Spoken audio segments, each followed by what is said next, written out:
बोलिए श्री कृष्ण भगवान की जय। जय श्री श्याम प्रेमी जनों, आज हम षटतिला एकादशी अर्थात माघ मास के कृष्ण पक्ष की इस एकादशी के बारे में जानेंगे कि क्या इस एकादशी का महात्म्य है, क्या इसकी कथा है। सो ध्यान से सुनिए। भविष्य उत्तर पुराण में भगवान श्री कृष्ण और युधिष्ठिर महाराज के संवाद में इस षटतिला एकादशी के महात्म्य का वर्णन किया गया है। युधिष्ठिर ने पूछा, हे जगन्नाथ, हे श्री कृष्ण, माघ मास के कृष्ण पक्ष में कौन सी एकादशी आती है, उसे किस प्रकार करना चाहिए, इसका फल क्या होता है, कृपया सब कुछ विस्तार से समझाइए। तब भगवान श्री कृष्ण ने कहा, हे नृपश्रेष्ठ, माघ मास के कृष्ण पक्ष की एकादशी को षटतिला एकादशी के नाम से जाना जाता है। सब पापों को हरने वाली यह एकादशी अति दुर्लभ है। इसकी कथा मुनिश्रेष्ठ पुलस्त्य ने दालभ्य को भी कही थी। वह कथा तुम भी सुनो। दालभ्य ने पूछा, हे मुनिवर्य, मृत्युलोक में रहने वाले हर एक जीव पाप कर्म में रत हैं। उन्हें नरक यातना से बचाने के लिए कौन सा उपाय है, वह कृपया आप हमें बताइए। पुलस्त्य कहने लगे, हे महाभाग, आपने प्राणियों के हित की बहुत अच्छी बात पूछी है, सो ध्यान से सुनो। माघ मास में मनुष्य को स्नान करके इंद्रियों को संयम में रखकर काम, क्रोध, अहंकार, लोभ और निंदा का त्याग करना चाहिए। देवादिदेव भगवान का स्मरण करते हुए पानी से पैरों को धोकर भूमि पर गिरा हुआ गाय का गोबर इकट्ठा करके उसमें तिल और कपास मिलाकर 108 उपल बनाने चाहिए। माघ मास में आर्द्र मूल नक्षत्र आते ही कृष्ण पक्ष की एकादशी का व्रत धारण कर लेना चाहिए। स्नान से पवित्र हो शुद्ध भाव से श्री विष्णु की पूजा करनी चाहिए। अपराध क्षमा के लिए श्री कृष्ण के नाम का उच्चारण करना चाहिए। रात में हवन और जागरण भी करे। चंदन, कपूर, अर्भजा और भोग दिखाकर शंख, चक्र, पद्म और गदा धारण करवाने वाले इन श्री हरि विष्णु की पूजा करनी चाहिए।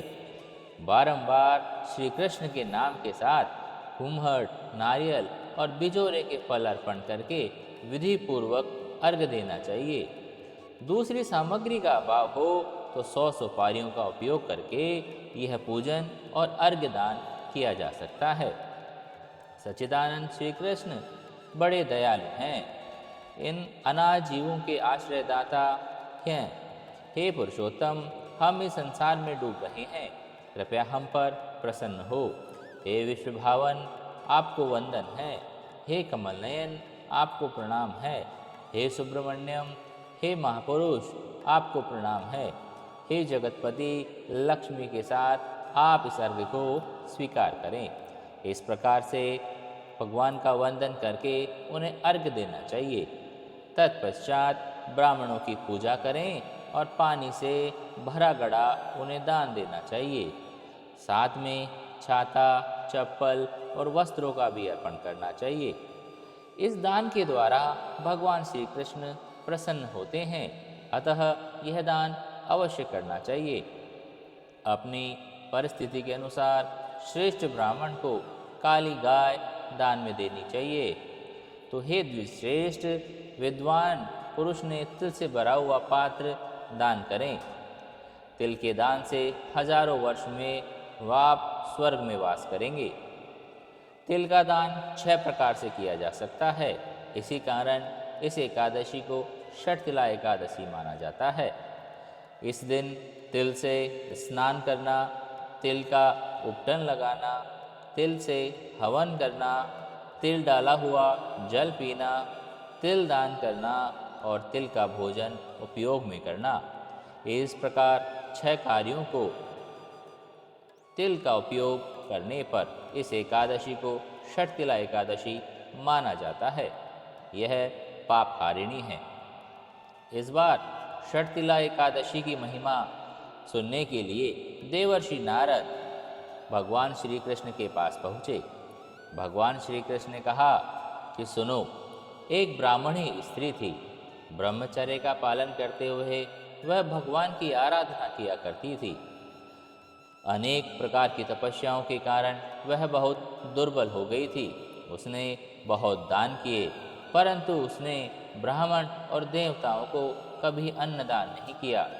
अनेक प्रकार के व्रत और तपस्याओं को करने से वह शुद्ध हो गई थी, परंतु भूखे लोगों को कभी भी उसने अन्नदान नहीं किया था। हे ब्राह्मण, उसकी परीक्षा लेने मैं भी ब्राह्मण के रूप में वहाँ साध्वी के घर जाकर भिक्षा मांगने लगा। तब उस ब्राह्मणी ने कहा, हे ब्राह्मण, सत्य कहें, आप कहाँ से आए हैं? तब मैंने सुनकर अनजान बनते हुए उसे उत्तर नहीं दिया। उसने क्रोध में मेरे भिक्षा पात्र में मिट्टी डाल दी। उसके बाद मैं अपने धाम लौट आया। अपनी तपस्या के प्रभाव से ब्राह्मणी मेरे धाम में वापस आ गई, और जब उसकी मृत्यु हुई तो उसे वैकुंठ की प्राप्ति हुई। उसने देखा कि उसे एक बहुत सुंदर महल मिला है। लेकिन वह महल संपत्तिहीन और सुवर्णहीन था, बल्कि धान्यहीन भी था। उस महल में कुछ न पाकर वह अस्वस्थ और क्रोधित होकर मेरे पास पूछने आई कि हे जनार्दन, हे श्रेष्ठ, यह सब और व्रत और तपस्या करके मैंने आपकी श्री विष्णु की आराधना की है, परंतु मुझे धन धान्य क्यों प्राप्त नहीं हुआ? तब विष्णु भगवान बोले, हे साध्वी, तुम भौतिक विश्व से यहाँ आई हो। अब तुम अपने घर वापस लौट जाओ। तुम्हें देखने देवताओं की पत्नियाँ आएगी। उन्हें षटतिला एकादशी की महिमा पूछना, और महिमा पूछकर ही उसके बाद ही अपना दरवाज़ा खोलना, अन्यथा तुम्हें यही दशा प्राप्त रहेगी। यह सुनकर ब्राह्मणी अपने घर वापस चली गई। एक बार ब्राह्मणी दरवाज़ा बंद करके अंदर बैठी थी। तब देवपत्नियाँ वहाँ पर आई और कहने लगी, हे सुंदर ब्राह्मणी, हम तुम्हारे दर्शन करने आए हैं, कृपया दरवाज़ा खोलो। तब ब्राह्मणी ने कहा कि आपको मुझे देखने की इच्छा है तो कृपया षटतिला एकादशी की महिमा का वर्णन करें, मैं तभी दरवाज़ा खोलूँगी। उस समय एक देव पत्नी ने उसे महात्म्य सुनाया। महात्म्य सुनने के बाद ब्राह्मणी ने दरवाज़ा खोला। देव पत्नियाँ उसके दर्शन से बहुत प्रसन्न हो गई। देव पत्नियों के कहे अनुसार ब्राह्मणी ने षटतिला एकादशी का व्रत किया, जिसके प्रभाव से उसे धन धान्य, तेज और सौंदर्य प्राप्त हुआ। धन धान्य संपादन करने की लोभ दृष्टि से यह व्रत नहीं करना चाहिए। इस व्रत का पालन करने से गरीबी और दुर्भाग्य नष्ट हो जाते हैं। जो कोई भी इस स्थिति को तिल का दान करेगा और यह व्रत करेगा, वह सब पापों से मुक्त हो जाएगा। बोले श्री कृष्ण भगवान की जय। राधा रमण की जय।